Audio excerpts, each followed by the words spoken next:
Good day po sa inyong lahat. Welcome na naman po sa another episode ng ating vlog. Papakita ko sa inyo yung pagpasyal namin dito sa Bugalyon, Pangasinan sa isang subscriber natin na nagplaplanong mag-alaga ng 1,000 heads capacity ng ating layer chicken. Actually, itong subscriber natin ay negosyante rin. Actually, nakita niya yung interview natin kay Ma'am Cheryl, yung may-ari ng Tapa Queen, at na-inspire siya. Kaya since gumagamit sila ng itlog sa kanilang negosyo, nag-decide sila na mismo yung mag-produce ng kanilang itlog na i-consume.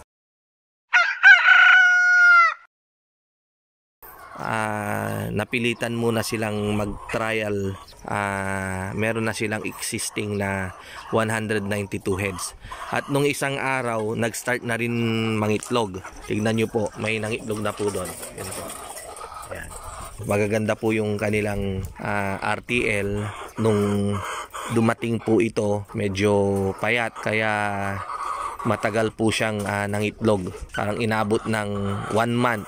1 month daw bago sila nangitlog. Ibig sabihin po, kung 16 weeks tong manok na to, pre-presume natin na 16 weeks dahil gaya nga ng 16 weeks daw sila. Subalit umitlog naman sila ng after 4 weeks. Kaya parang lumalabas na 20 weeks tsaka sila nag-drop ng itlog.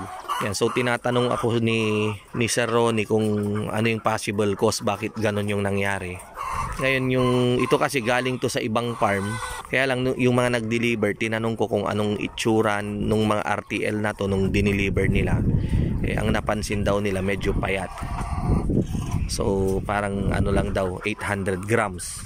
Medyo siguro yun yung problema. Medyo payat yung mga RTL na to nung dumating. Kaya hindi sila kaagad umitlog. Kailangan muna nilang i-regain, i-build up yung kanilang magandang pangangatawan para maging kondisyon sila. Ayun, at sa awa ng Diyos ay medyo may nag-uumpisa na pong mangitlog. At saka base naman sa nakikita nating itsura, marami na rin yung mga palaki na yung mga palong, kaya sunod-sunod na rin pong mangitlog tong mga to.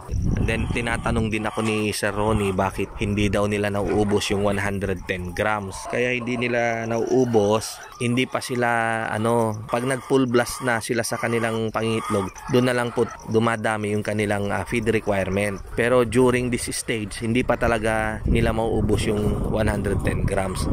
Mga lang to, mga nasa 90-95 grams. And then may napansin din ako dito na yung kanilang feeder ay punong-puno.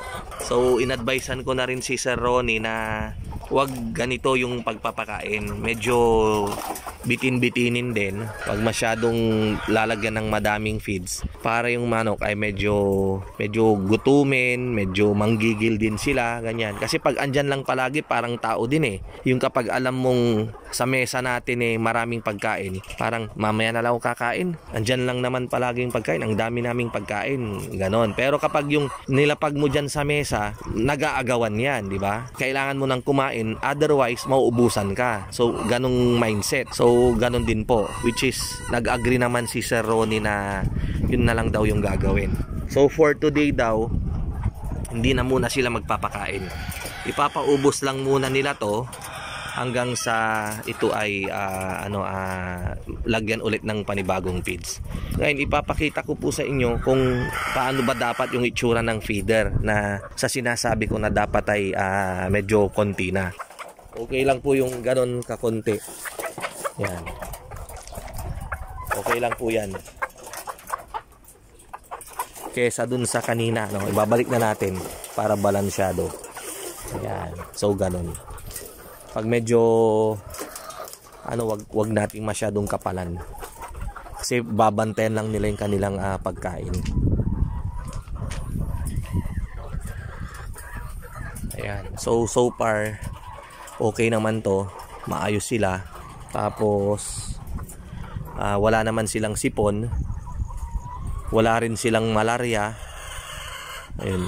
Tinanong ko kung paano sila natuto sa ganitong management. Ang ginawa raw nila, pinanood daw nila yung mga video natin. And then sinulat yung mga importante na ano, yun. So makikita rin natin yung kanilang ipot ay maganda. Ayan, tuyo. And then wala tayong makikitang green. Kasi nga po nagpapainom sila nung CXD3, anti-malaria. Pero yung iniinom nila ngayon ay vitamins. Ayan. So kapag i-drain po natin yung ano, aalisin po natin to. Ayan. Ayan po. Ayan. Ayan. Ayan, nagdi-drain po yung tubig. Balik natin. Ayan. Balik natin kasi may ano yun eh. May vitamins, sayang. Pinakita ko lang po sa inyo. Then wala pang ilaw to, hindi pa pinapailawan. So far okay naman.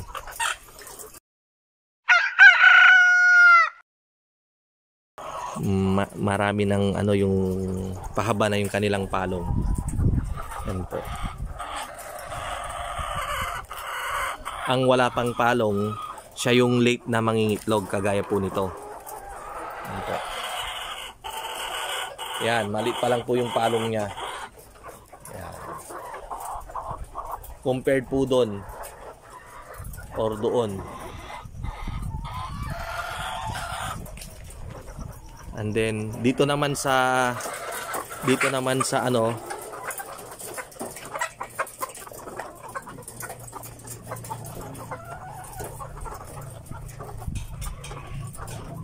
hanapin natin yung nangingitlog dyan, oh. Yan, may nangitlog eh. Ayan. So dito yan. Ayun. Ayun po siya. Ayun. Yan. Yung mahabang palong na yan. Yan po. Ganyan po yung itsura ng nangingitlog ng manok kapag siya ay RTL. Yung kanyang palong ay ano,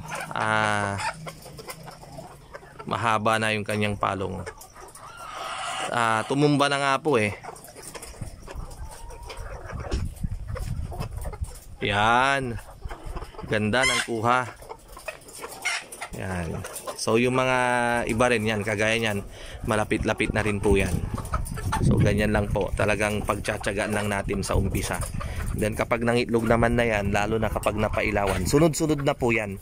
Sa ganitong stage lang talaga tayo mga ngapital. Pero by the time na na-reach na nila yung kanilang peak, that's the time naman na magpapabalik na po tayo ng kapital. Or kung gusto nating i-roll ulit, yung kinikita natin, pwede na ulit nating ibili ng another set. Patayo tayo ng ganitong housing, bili tayo ng cages, tas bili ulit tayo ng manok, ganyan. So roll na lang siya ng roll hanggang sa hindi natin namamalayan, parami na pala yung ating paitloging manok.